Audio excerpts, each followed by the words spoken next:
Das Mikrolabel aus der Region für die Region wünscht gute Unterhaltung bei SRF bei den Leuten.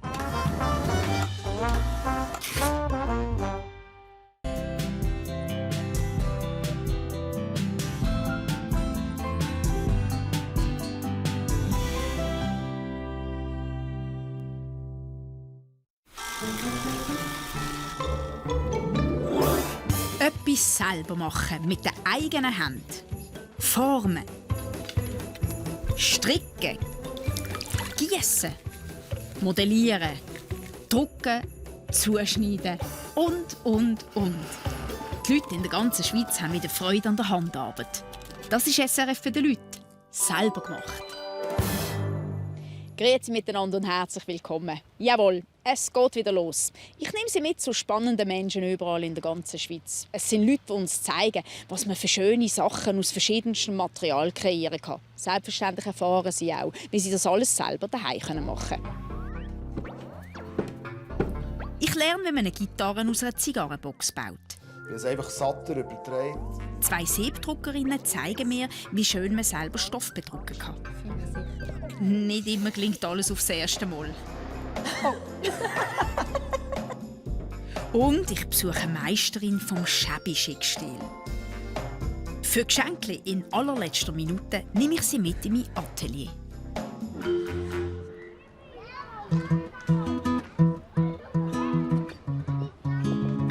Ich bin im Emmental, genauer gesagt in Huttwil. Also Huttu, sagen sie hier, gehört ja auch zu Bern. Ich bin jetzt gerade auf dem Weg zum Speicherhandwerk, einem Bauernhof, wo fast alle Tierarten leben, die Wolle abgeben.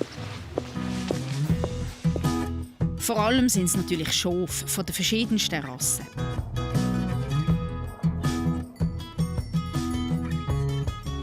Aber auch Exoten wie Kamel, Lamas, Alpakas und viele andere Tiere hat es noch auf diesem Hof.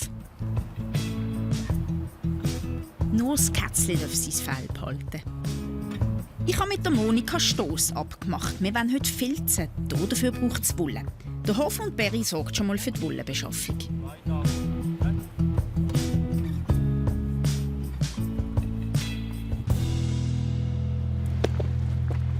Du musst Monika sein, gell? Ja, schau auch nicht. Hallo, Monika. Willkommen. Was machen Sie da? Die gehen jetzt Schafhallen zum Scheren. Ah, das ist jetzt so ein schwarzes... Das Nasenschaf, genau. Der Vater und Sohn Gredel, die Inhaber vom Speicherhandwerk, zeigen mir also sogar, wie man ein Schaf schert. Jetzt das sind auch in Position zum Scheren. Ah, okay, interessant. Schaf schert man einmal im Jahr, nur die Schwarznasenschafe werden 2-mal geschoren.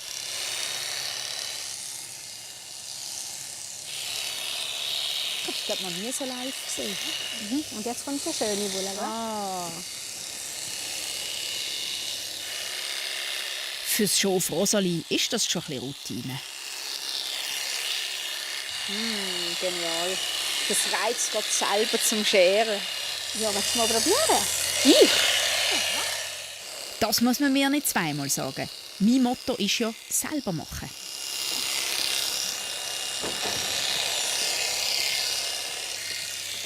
So, Alexander, ich bin ready. Super, dann kannst du gerade übernehmen. Nein, das ist gut. Jetzt kannst du mal hier runter. Also ziehen darf man nicht, das so drauflegen. Und eigentlich musst du hier weiterfahren und nicht stehen. Ja.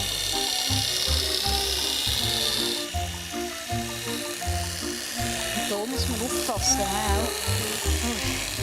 Jetzt muss ich so drücken. So, jetzt habe ich sie. Das Bein noch vorne, ja. So, da und mit den Und Knien. eigentlich aufstellen aufs Viertel, oder? Jetzt geht Sehr du bist schön. grösser als ich. Das ist ja recht anstrengend, muss ich sagen. Schweißtreibend. Warte, einmal. Ganz hinten da vorne. Ja, wie alt ist sie? Von da bis da hast du geschoren. Mein erstes Schaf. Ja. Und es geht dir gut, immer noch, gell? Ja.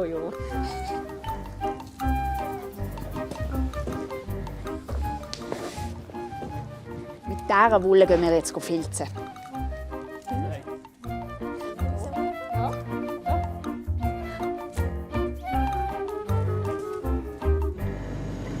Bevor man filzen kann, wird die Wolle zuerst gewaschen und dann kardiert.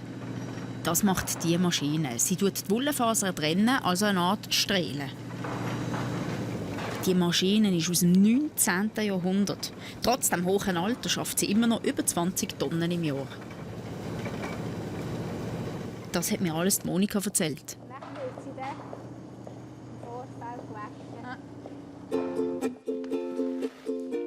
Im Speicher oben dran gibt es Wolle in allen erdenklichen Arten und Farben. Genial. Aus etwas so Weichem machen wir jetzt etwas total Hartes. Ein Stein. Mit seinen ganz eigenen Strukturen. So wie man ihn am Flussufer finden kann. Einfach aus Wolle. Und wie das geht, lerne ich jetzt im Filzkurs von Monika Stoss. Das sind die Steine, die wir heute filzen. Die könnt ihr heute auswählen, ob gross, klein oder mittel. Wir können auch ganz kleine Steine machen. So Perlen für Halskette oder eben einen grossen, wer das möchte. Das heisst, es braucht ein bisschen mehr Arbeit, Fleissarbeit, als einen kleinen, mittleren Stein. Ich darf einen grossen Stein filzen. Für den müssen wir zuerst einen Kern machen. Wir stopfen ganz einfach Rohwolle in einen Baumwollensack. Sicherheit, kann man diesen Faden noch ein bisschen mehr einmetten. So, mein Stein. Et voilà. Wir nehmen die Wolle, die wir brauchen für den Stein. Ja, da. Hilf dir schnell. Hoppala. Auslesen. Wow. Welche Farbe, die man hier möchte. Probieren wir mal. Genau, den Anfang suchen. Es braucht auch wieder eine grosse Länge Ja. zum Aufmachen. Sehr angenehm. Ja. Das ist eben Schwarznasenschauf. Dann nimmst du die Wolle und jetzt tust du so einwickeln. Und hier muss man wieder satt. Ah, satt, Das ist okay. jetzt wie beim Mittler. Wie beim Genau. So. Oder du tust den hier gerade ein bisschen zudecken. Pflasterli. Genau. Wir müssen jetzt die Schnur drum tun, Ah, okay. dass die Wolle schön fixiert ist. Ja. Die Schnur kann man nach dem Filzen auch wieder wegnehmen. Dann brauchen wir die Merino-Wolle. Dann tue ich das so. An einem kleinen Stein macht Monika vor, wie man die individuellen Maserungen auf den eigenen Stein bringt.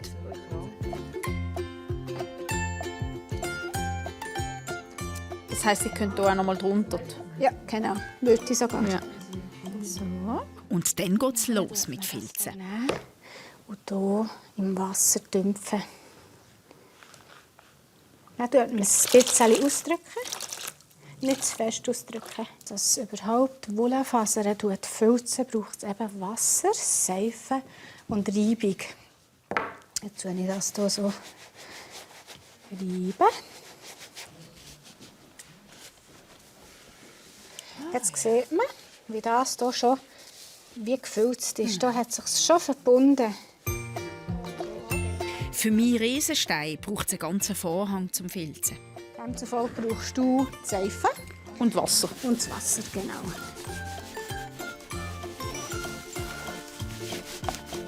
Wie bist denn du überhaupt zum Filzen gekommen? Hast du als Junge eine Handskelehrung-Ausbildung gemacht? Nein, bei mir war das so. Eigentlich hätte ich gar keine Lehre machen. Wir waren 6 Kinder und unsere Eltern haben gefunden, dass man eigentlich keine Lehre macht. Man geht arbeiten. Und dann bin ich lang, 14 bis 16 in einem Restaurant. Und dann bin ich dort fast von meinen Eltern wie eine Art versprochen worden als billige Hilfe. Und habe dort die kalte Küche alles Mögliche gemacht. Und nachher habe ich eben einmal gedacht, ja, ein Inserat gesehen. Und nachher habe ich mich auf das Inserat gemeldet. Das war eine Lehrstelle als Schuhverkäuferin. Nach langem Hin und Her haben die Eltern ihr die Ausbildung dann erlaubt. Das war der Start in ein neues, selbstbestimmtes Leben. Später hat sie ihre Leidenschaft fürs Weben und Filzen entdeckt und sich professionell ausbilden. Heute gibt es im Speicherhandwerk regelmäßig Kurse in verschiedenen Handwerkstechniken. Und jetzt lebst du voll von dem? Ja, jetzt lebe ich von dem. Vom Kurs geben und selber Ja, deine... genau. Aber wirklich ein steiniger, langer Weg. Ja, das tönt so. Das ist für mich wie ein Sechser im Lotto, dass ich natürlich mein Hobby aus Beruf machen kann. Zum Beruf, ja. Ja, es ist so weit, dass man das kann. Jetzt ist der Moment. Darf ich? Ja. Wow. Sehr schön. Super. Und auf dieser Seite? Du, und die Schnür finde ich eigentlich sehr schön. Die würde ich lassen. Das finde ich total schön. Schon wieder Oder wäre jetzt der Moment, wo man sie wegnehmen müsste? Ich kann die vorher wegnehmen oder auch... Ich würde es wenn man lassen. Ich spielt. finde das Okay. schön. Also ich muss zugeben, heute Morgen habe ich noch gefunden, Filze, das ist so altbacken. Ja. Ja, Filz ist ja so, dass du ein Virus auslösen kannst. Ja. Du kannst also alle Varianten in Filz bringen. Dann kannst du den jetzt eigentlich noch auswaschen und ausfinden und dann darfst du den mit heimnehmen. Ja. Filzkurs Stufe 1 erfolgreich bestanden.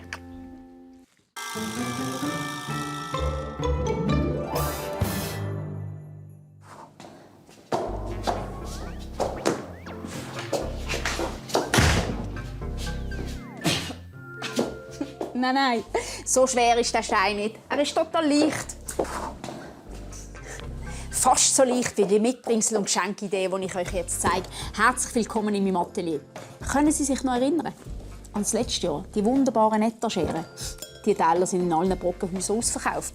Wegen dem habe ich euch jetzt noch eine bessere Idee, und zwar Etageren aus Vinylplatten.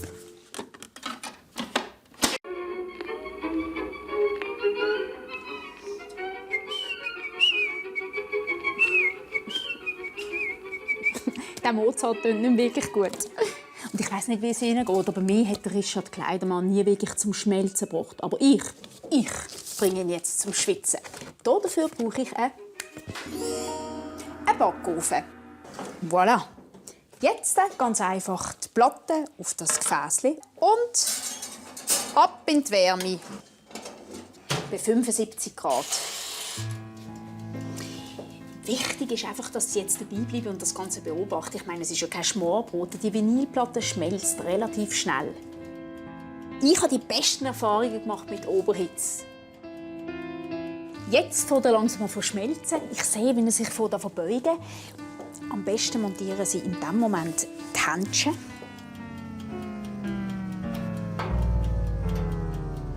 Es ist ganz wichtig, dass man dann im richtigen Moment abstellt und die Platten rausnimmt.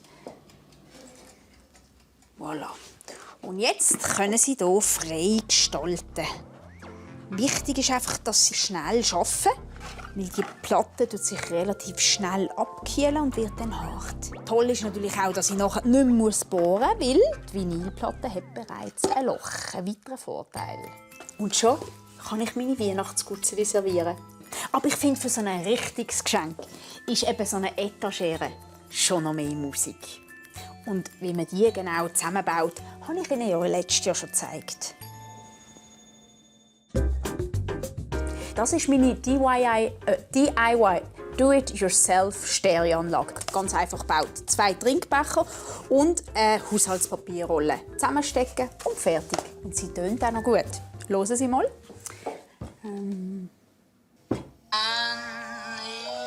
Liesli. Picture me upon your knee with tea for two and two for tea. Just me Liesli. for you and you for me alone. Genial. Nobody near us to see us or hear us. No friends or relations on weekend vacations. We won't have it known, dear, that we own a telephone, dear. Day will break. Jetzt haben Sie sicher gemeint, es gibt ein Kaffeekränzchen. Gibt es aber nicht. Nein, das ist Kerzengießen. Und so einfach wie es aussieht, ist es auch. Sie suchen daheim Ihre Kerzenstümmel, tun sie in einem Pfännchen einschmelzen. Ich habe hier mein altes Teekännchen genommen und gießen ab. Zum Abgießen verwenden Sie Geschirr, das Sie im Brockenhaus kaufen. Oder nehmen ein Tässchen von Ihrer Schwiegermutter. Vorher kaufen Sie einen Docht. Wenn es Ihnen stinkt, den Docht zu heben, können Sie ihn auch fixieren mit einem Klemmerli. Das gibt eine Party-Tischdekoration und vor allem Mitbringsel, die so richtig entzücken.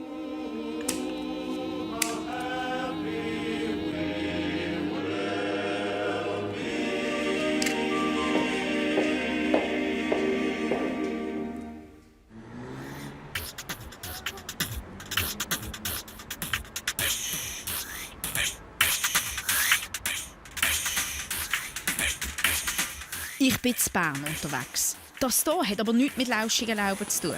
Das ist Bern-Bümplitz, das Industriegebiet. Ich bin auf dem Weg zu Michael Roth. Er arbeitet hier irgendwo in einer grossen internationalen Firma als Manager.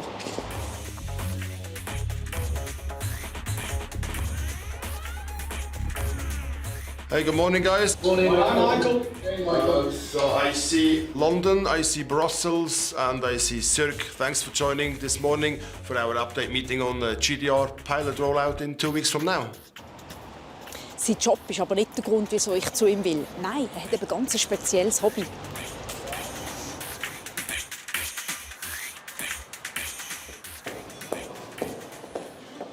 Grüezi. Ich soll zum Herrn Michael Roth. Das ist gerade durch die Glastür. Zweimal links, in den Lift, 2. Stock. Und wenn ihr zum Lift rauskommt, gerade rechts. Thank you, Mark. Great job. Then over to you, Kuhn. Absolutely, Michael. So, as mentioned, we have a go-and-go decision late next week. We got so excited that he wanted to get the North Theatre into the pilot as well. A process and quite a project, but so I think you have somebody in your background. Just 1 sec, please. Kannst schnell einen Moment warten, eine Sekunde warten. Say hello to Annette. Hey, Annette. Hello to see you. Okay, please, Mila, just continue. Thank you very much, guys, for the short update. It's, as always, a pleasure. Have a great day and speak soon. Bye-bye, guys. Thank you. Bye, guys. Bye.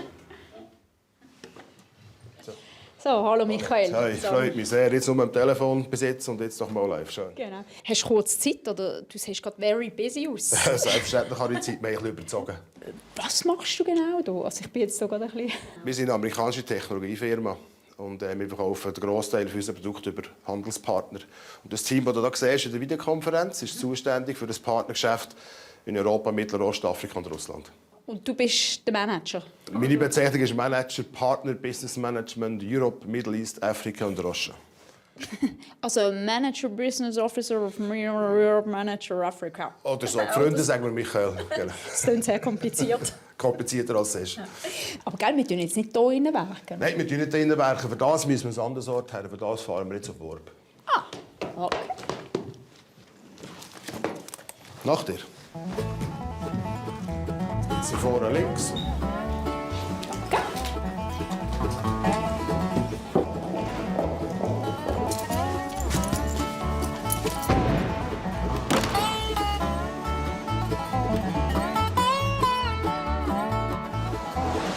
Zwar beim Berner Mittelland ist der Michael Roth aufgewachsen.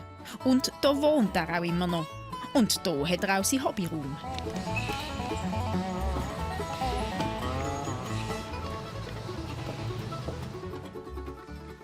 Aber das ist jetzt so eine Gitarre, die wir machen werden. Jetzt ist alles klar. In diesem Stil machen wir eine, ja? Ich habe die ganze Zeit gedacht, irgendwie eine Zigarrenbox. Darf ich mal? Bitte. Für das ist Also sie die da. tönt jetzt richtig? Die tönt, wenn wir Glück haben. Ja. Cool, wow. Wir bauen nicht ganz genau so eine. Wir bauen heute aus diesem Material eine.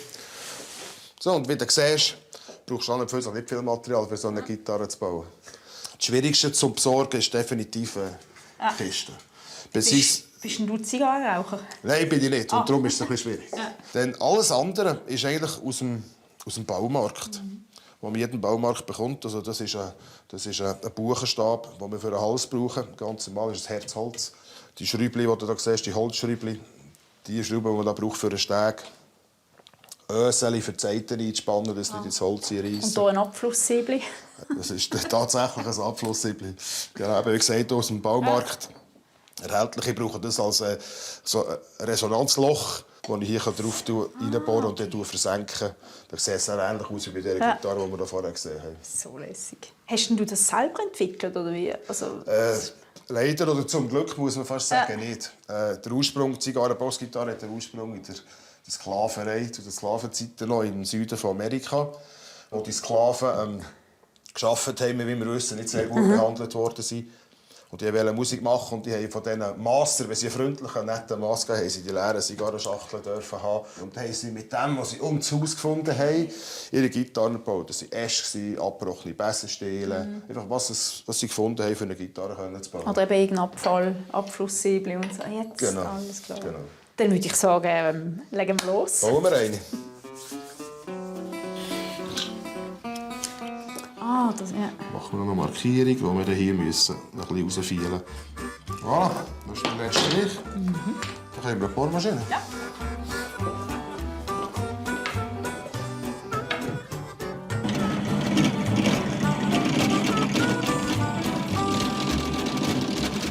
Dann haben wir kleine gemacht. Für den Zeiteneinzug. Jetzt fehlen aber noch grosse für die Mechaniker. Willst du die grossen machen? Okay, gerne, ja. Das ist dann für die, oder? Die kommen dann irgendwie so rein. Genau.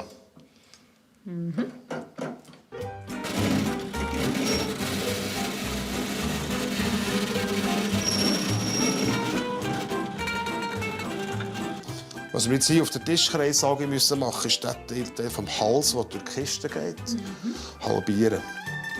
Ich glaube, das soll sie machen.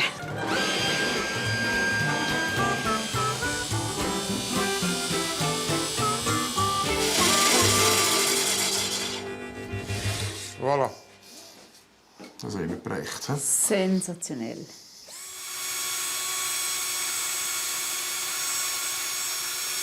Dass man den Gitarrenhals durch die Zigarrenschachtel stecken kann, braucht es Löcher. Voilà. Das wäre so wie gut. Jetzt machen wir noch das Loch für das Resonatorblech. Das Abflusssäbel. Dein Lieblingsteil. Für das nehmen wir den Bohrer. Und gerade ein grosses Loch bohren. Das geht dann gerade in einem.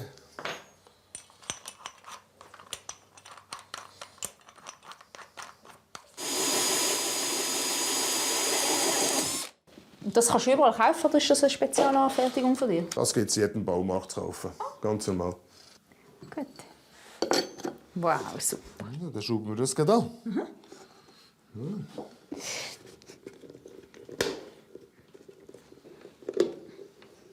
Voilà. Tipptopp. Die Gitarrenmechaniken gibt es natürlich nicht im Baumarkt, aber in jedem Musikladen, wie auch die Zeiten. So. Jetzt bin ich so richtig deine Person Junior Senior Sales Assistant. Das ist alles verrückt. Voll gut. Oje. Und das bringen wir auch noch her. Das kriegen wir schon an. Ich bin mir eben nicht gewöhnt, dass mir ein Manager beim Arbeiten zuschaut. Voilà. Dann werden die Zeiten aufgezogen.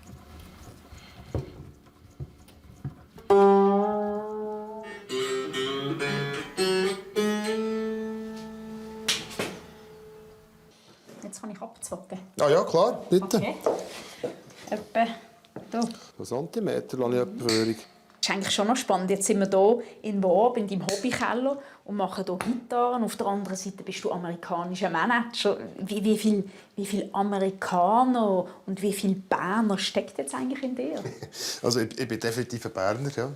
Ich arbeite zwar in einer amerikanischen Firma, bin also definitiv kein Amerikaner von dem her, aber sagen wir mal, die Arbeitsweise, Kommunikationsweise, Präsentationstechnik, Auftritte, die Musik, die wir machen mit den Freunden, ist sehr viel amerikanisch geprägt. Ja, das gefällt mir. Vor allem eben der Blues, das ist so typisch aus dem Mississippi Delta Blues.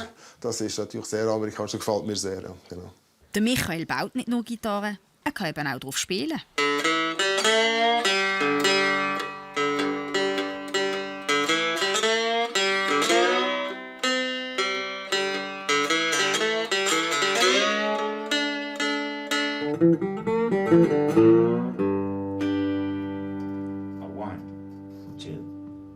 He's in the jailhouse now. He's in the jailhouse now. Well, I told him once or twice to stop playing cards and shooting dice. It's a cigar box guitar.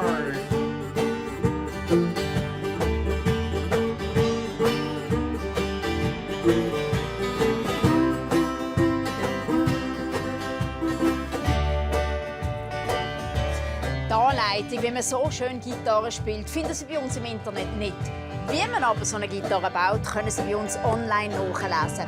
Und jetzt wechseln wir zu den wahren Experten in Sachen selber machen, zu den Kindern aus dem Gotthelf-Schulhaus zu Basel.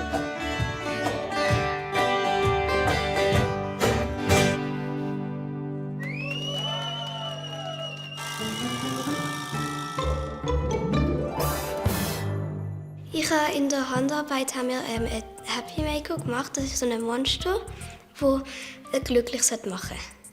Also ich habe zuerst auf Karton gezeichnet und dann ausgeschnitten, angemalt und dann zusammengemacht. Wenn man dann an der Schnur zieht, wird es so abgezogen. Dann geht's. Und da ist es, damit das Maul wieder zugeht, mit dem Gummi so dran gemacht. Also es ist nicht allzu schwierig. Man braucht nur, das Schwierigste sind die Ideen. Hier zum Beispiel geht das Männchen da rein. Dann kommt das da unten wieder raus. Es ist ein Monster, es sollte eigentlich gruselig sein, aber der lacht eben und dann sollte es glücklich machen. Wenn man jemanden sieht, der lacht, dann muss man selber auch lachen. Ich habe einen Vogel aus Holz gebastelt, im Wagen hier in der Schule. Also ich habe es eigentlich für meine kleine Schwester gemacht, weil sie immer so gerne Prinzessinnen spielt. Eins war schon schwierig, weil ich musste so eine Vorlage nehmen und gleichzeitig schneiden. Und das ist dann die ganze Zeit verrutscht. Flügel müssen gleich groß sein, dass es Gleichgewicht hat.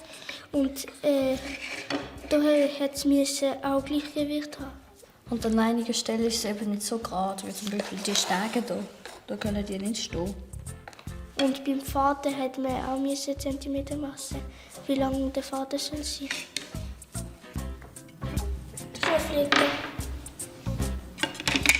Irgendwann mal kann man nicht mehr draufbauen, auch wenn man irgendetwas draufbauen will. Irgendwann mal ist das dann so viel, dass das nicht mehr geht.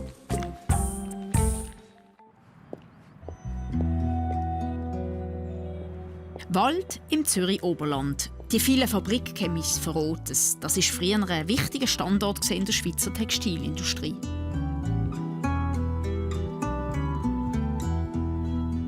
Wegen der wasserreichen Flüsse und Bäche haben sich hier viele Spinnereien und Webereien angesiedelt. Die Zeiten sind aber vorbei. Aus den alten Fabriken sind moderne Loftwohnungen entstanden oder andere Gewerbe haben die Gebäude übernommen.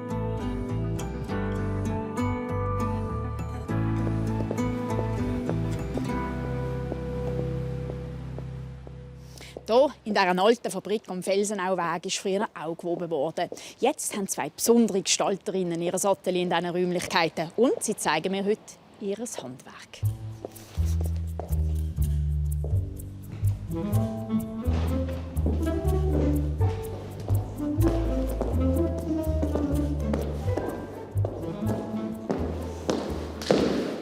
Wie das höhlt. Früher war es hier sicher total laut. Ich meine, wenn man sich vorstellt, Dutzende von Arbeiterinnen und Arbeiter haben hier in dieser Halle geschafft. Ihr seht auch recht verloren aus. Alle zusammen. Hallo, hoi. Hoi Annette. Hoi Annette. Die haben schon alles vorbereitet. Dann können wir loslegen. Für später dann. Das wartet noch, das gibt dann den Rahmen. Du kannst gerade mal mitkommen.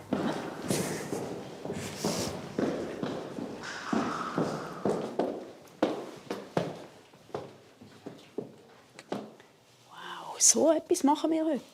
Die zwei zeigen mir, wie man Sieb drückt. Und zwar so, dass sie es auch daheim machen können. Und, hast du etwas mitgebracht? Ja, wie ihr gesagt habt, hier gewaschen und glättet. Also, ich habe hier Küsse, Bezug, Serviettenküssebezug, ein Schurz. Ja, gut? super, perfekt. Ja, da habe ich gedacht, wäre schön irgend so ein Weihnachtssujet. Das wäre dann für Weihnachten, weißt, so ein bisschen Dekoration. Ja, ich weiß auch nicht, ein Hirsch, ein Tannenbaum, einfach so etwas Weihnachtliches. Auf dem Schurz fände ich lässig etwas schreiben, irgendeinen Spruch. Weil ich habe ja gesehen, also Schrift geht. Das ist gut auf dem Schwarz, also das deckt auch. Ich denke, das könnte gut kommen, ja. Cool.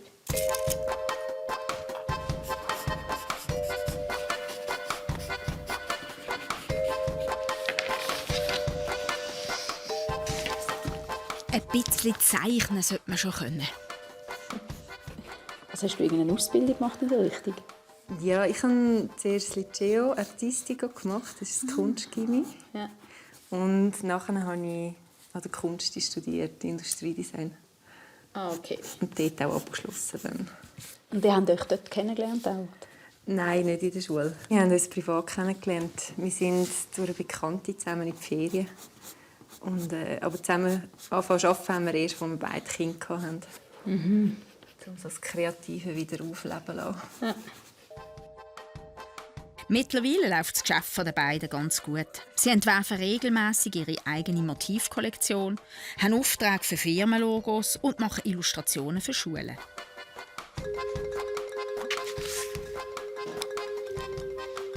Das Ausschneiden ist noch fast schwieriger als das Zeichnen. Yay, ich hasse. Yeah. Nadia macht den Rahmen für das Siebdrucken. Wie weit bist du schon? Fast fertig. Einen haben wir dort schon fertig gemacht.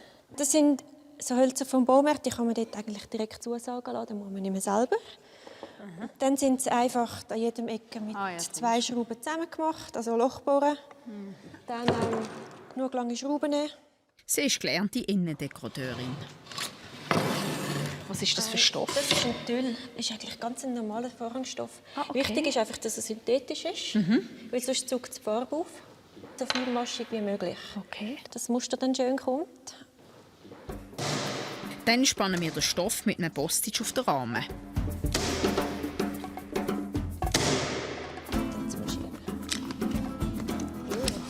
So.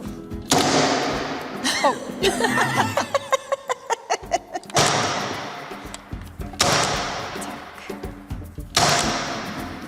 Wir kehren die Tischplatte, damit die weiche Seite mit dem Molton oben ist. Das ist besser zum Drucken. Bitte. Karo auf Karo. Genau, ich nehme den sonst. Danke. Du, wie sind ihr eigentlich auf Siebdrucken gekommen? Es hat uns eigentlich mal interessiert, das zu machen. Dann haben wir einen Kurs gemacht zusammen und sind dann hängen geblieben. Weil es ist einfach ein super Gefühl, wenn du den Rahmen lupfst und dann hast du das Motiv. Was du selber entworfen hast. Ja. Du selber kreiert, das ist genial. Genau. Und euer Label, das ist ja Pech Maria. Sind ihr da irgendwie inspiriert worden von der Frau Holle? Nein, von unseren Männern haben wir uns inspiriert. Von den Männern? Tanja heisst die Maria zum Nachnamen und ich vom Pechmann. Und wir haben eigentlich einfach unsere Nachnamen zusammengesetzt, ganz einfach. Pech Maria? Ja. Ah, logisch, sehr schön. Und schau, jetzt kannst du sogar noch aussuchen, soll der Hirsch auf diese Seite schauen oder auf die? Ich würde auf die andere Seite. Auf die. Gut. Sehr schön. So, super. Bin ich gespannt. Wenn du da jetzt den Rahmen drauflegen und einfach die Farbe drauf tun, würde da jetzt alles einfach rot werden. Ja. Und darum müssen wir das noch abdecken mit Malerklebi. Das ist einfach normales Malerklebi. Ja. So. Gut, also jetzt fangen wir an zu drucken. Das ist deine Farbe. Tun wir jetzt da mal einen Teil da rein. Das langt. Es braucht immer genug Farbe, dass du sicher genug hast dann für das Motiv. Und jetzt soll ich dir beim ersten Mal vielleicht helfen. Und Nadia, könntest du vielleicht helfen? Sehr gut. Du musst etwas im 45 Grad Winkel. Das tun wir da zusammen da hinten ansetzen. Und recht drucken. Nicht zu viel, aber auch nicht zu wenig. Okay. Genau. Mit Gefühl. Mit Gefühl. Genau. Okay. Also ich hebe das Licht noch. Und los. Gut. Und jetzt schnell öffnen. Wow. Spannend.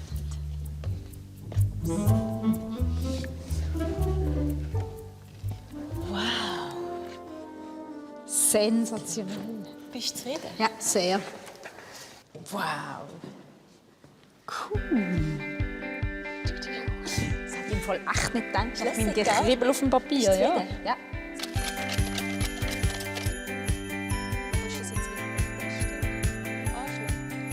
Viel weniger. Oh. Dem Schieber sagt man übrigens Rakel. Das findet man im Fachhandel, wie auch die spezielle Siebdruckfarbe.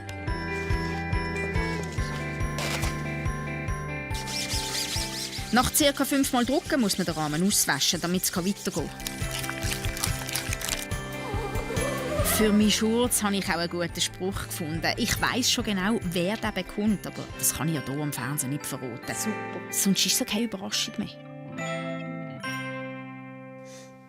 Das hat echt Spass gemacht. Die eigenen Motive drucken, das gibt ganz persönliche Geschenke. Damit man die bedruckten Stoffe auch in die Waschmaschine schmeißen kann, muss man die Farbe am Schluss reinglätten.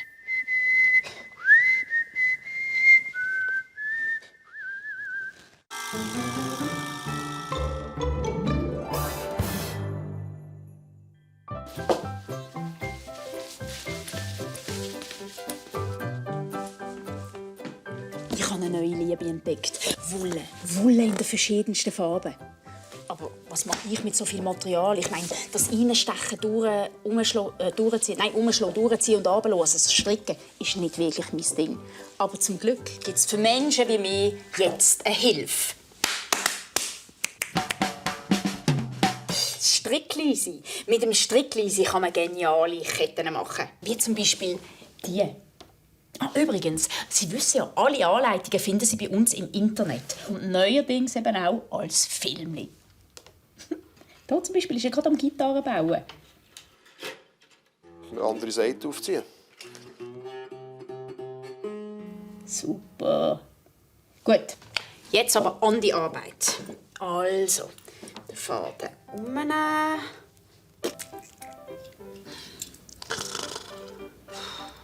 Strickleisen. Oh, den Faden umnehmen. Naja, bis ich hier eine Kette habe, die wirklich um den Hals geht. Hey. Da ist Weihnachten vorbei. Vielleicht schaffe ich es noch bis Ostern. Das ist nicht wirklich mein Ding. Aber zum Glück gibt es für Leute wie mich jetzt eine Hilfe.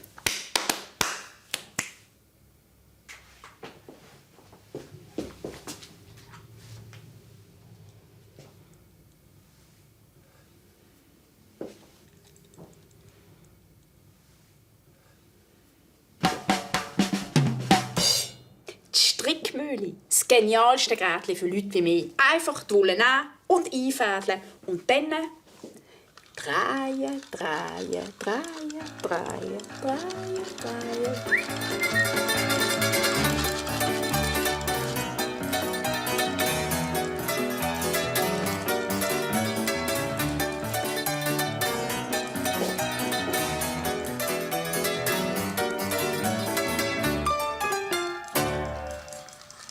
Wenn Sie Ihre Kordeln fertig haben, können Sie die Kette gestalten. Ich habe schon mal 3 Kordeln vorbereitet, weil eine Dreierkette finde ich recht cool. Jetzt kann ich die 3 entweder miteinander verzöpfeln oder, was mir gefällt, einfach einen Knopf drin. Voilà. Jetzt kommt noch ein Verschlüssel dran. Das klebe ich einfach mit Sekundenleim an. Reinstreichen. So.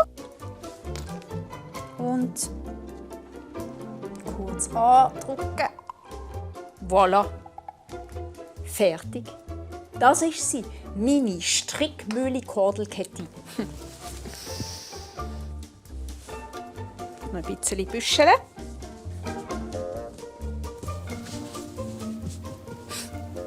Ist doch richtig edel. Was Sie natürlich auch noch machen können, ist, Sie können in so eine Strickmühle-Kordel auch einen Draht durchziehen. Das habe ich selbstverständlich schon vorbereitet. Und dann kann man etwas schreiben.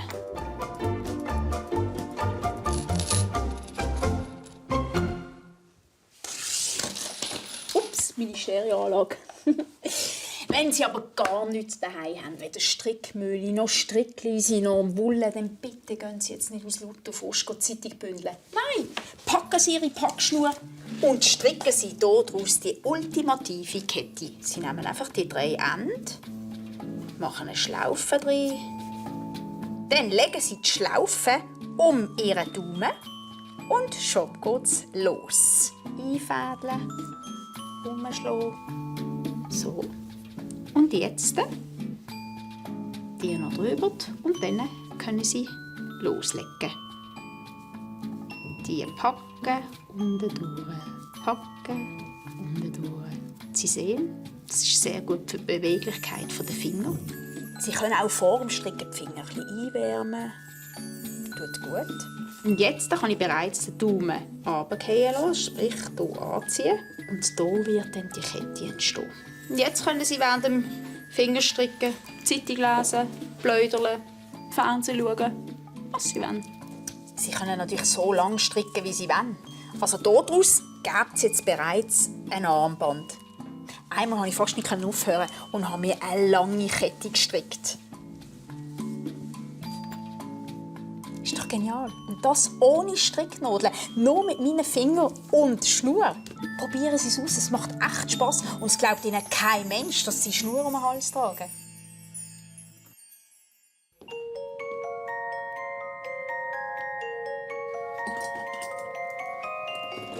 Annalisa Colaiani Evangelisti, ein Name wie aus einem italienischen Liebesroman.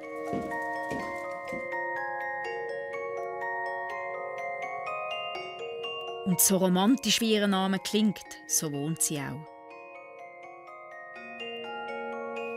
Einrichten und dekorieren, das ist nicht nur ihre Leidenschaft, sondern auch ihr Beruf. Und darum bin ich unterwegs zu ihr. Ich bin zu Wohlen im Kanton Bern. Okay, diesen Eingang kann man jetzt wirklich nicht verfehlen.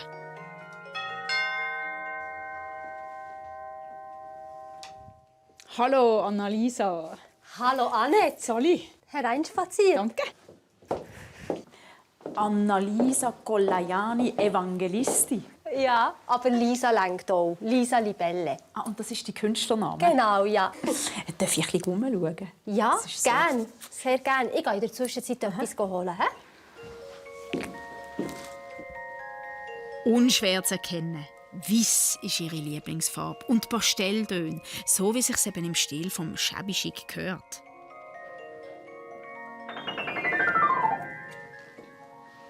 Das ist jetzt also Shabby Chic. Sie fragen sich jetzt sicher, was heisst Shabby Chic eigentlich genau? Ich habe das nachgeschaut. Shabby Chic kommt aus dem Englischen und bedeutet schäbiger Schick. Das sind alles Gegenstände oder Möbel, die entweder alt sind oder auf alt getrimmt werden. Das zählt natürlich nicht für den Hund.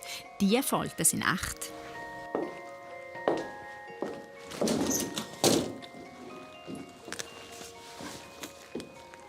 Du Lisa, sind ihr eigentlich vom Anfang an so eingerichtet gewesen? Nein, am Anfang haben wir wirklich sehr puristisch gewohnt.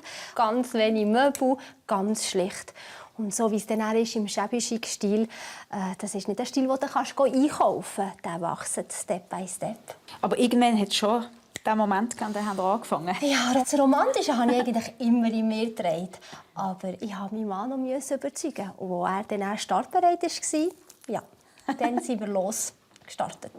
Und jetzt hast du schon etwas vorbereitet für unseren Weihnachtstisch? Ja, Weihnachtskugeln, die ich selber gemacht habe. Bitte. Ganz filigrane Arbeit, mit viel Liebe zum Detail. Das mache ich daheim. Und alles, was gröber ist, mache ich im Atelier. Und dorthin gehen wir jetzt. Dann nehmen wir die mit. Gerne. Also, komm. Lisa will mir zeigen, wie man am Adventsschmuck einen besonderen Touch verleiht. Ah ja, hier. Atelier Lisa Libelle. Cool. Ihr Atelier ist nur 5 Minuten von daheim weg, in einem ehemaligen Kuhstall. Der grosse Tisch, der hier innen steht, den verwandeln wir mit ein paar cleveren Dekorationstipps in eine Festtafel für ein Weihnachtsessen. Das zeige ich Ihnen aber erst in der Sendung vom nächsten Freitag. Hat Ihnen ein Objekt, das wir heute gemacht haben, besonders gefallen? Sie wissen ja, die Anleitung finden Sie auf unserer Internetseite. Und denken Sie daran, bald ist Weihnachten. Schön, sind Sie heute oben dabei gewesen. Auf Wiedersehen.